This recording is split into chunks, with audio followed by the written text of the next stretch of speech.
Halo adik-adik, ketemu lagi dengan Kak Hasna. Kita akan mempelajari materi tentang rotasi dan revolusi.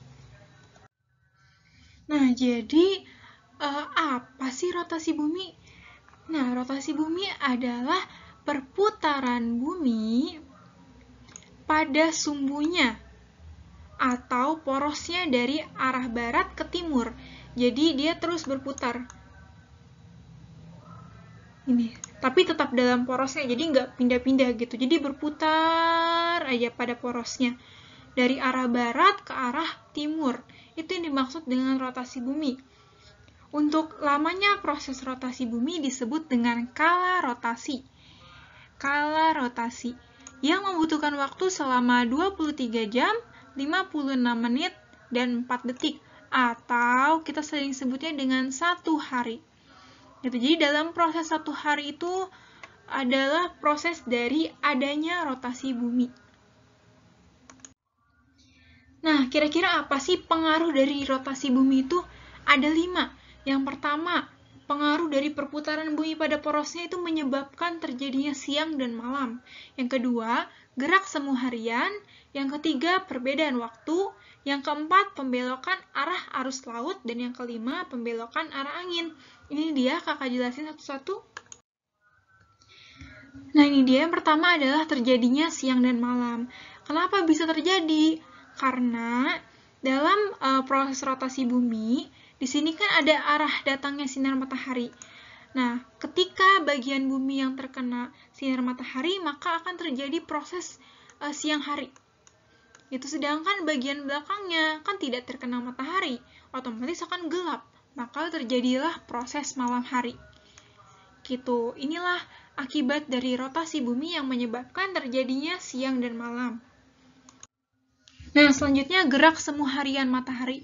Jadi tuh kita kalau ngelihat matahari seakan-akan kok kayaknya matahari bergerak, kayak gitu. Padahal itu adalah akibat dari adanya rotasi bumi atau perputaran bumi pada porosnya, gitu. Yang ketiga adalah perbedaan waktu. Jadi, di sini adalah kita tahu ya, di Indonesia itu kan ada 3 pembagian waktu. Ada waktu Indonesia Barat, waktu Indonesia Tengah, dan waktu Indonesia Timur. Nah, di sini ada wilayah-wilayahnya. Jadi, di 3 wilayah ini, waktunya itu berbeda. Gitu. Contohnya, kalau di Jakarta sekarang lagi pukul 8 pagi. Nah, di Bali sekarang itu udah jam 9 pagi. Gitu. Jadi jamnya tuh di Bali itu lebih cepat 1 jam. Nah, itu yang dimaksud dengan perbedaan waktu yang diakibatkan dari adanya rotasi bumi.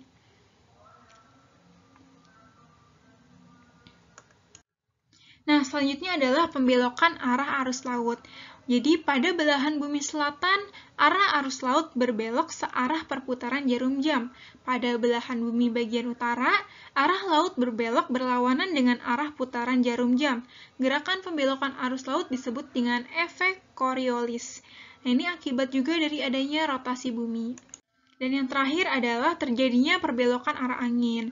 Nah, dengan adanya rotasi bumi ini, maka arah angin bisa dibelokkan sehingga tidak hanya satu daerah saja yang dapat terkena angin, tetapi juga daerah-daerah lain juga bisa merasakan adanya angin. Nah, itu yang dimaksud dengan terjadinya pembelokan arah angin. Nah, selanjutnya, apa sih yang dimaksud dengan revolusi bumi? Kan kalau tadi rotasi itu perputaran bumi pada porosnya atau pada sumbunya. Tapi kalau revolusi bumi adalah peredaran bumi mengelilingi matahari. Jadi buminya ini memutari atau mengelilingi matahari. Sini. Gitu.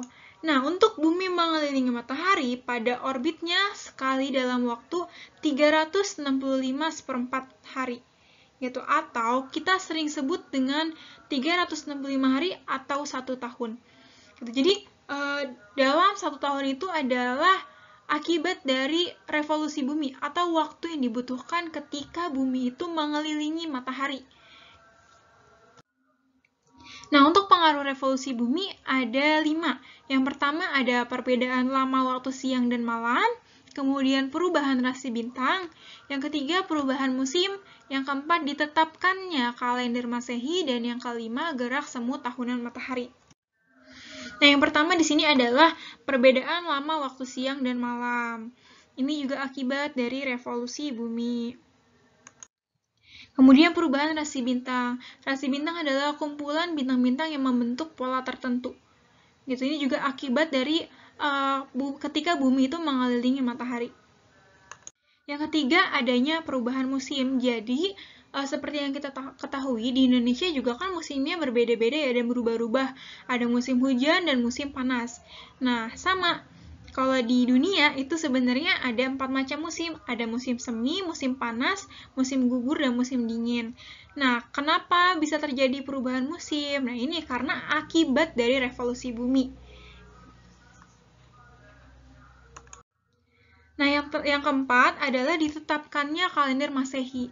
Jadi, hitungan dari kalender Masehi ini, atau kalender ini ya, Januari, Februari, Maret, April, itu berdasarkan pada kala revolusi bumi. Gitu, atau waktu lamanya bumi itu mengelilingi matahari. Atau dalam waktu 365 hari, atau 1 tahun. Gitu, itu akibat dari revolusi bumi. Nah, yang terakhir adalah gerak semu harian. Pergeseran posisi matahari ke arah belahan bumi utara biasanya pada 22 Desember sampai 21 Januari dan pergeseran posisi matahari dari belahan bumi utara ke belahan bumi selatan atau pada 21 Juni sampai 21 Desember disebut gerak semu harian. Gerak revolusi bumi dengan sumbu rotasi yang miring mengakibatkan matahari seolah-olah bergeser. Gitu, oke, itu dia tadi materi tentang rotasi dan revolusi bumi. Sampai bertemu di materi selanjutnya.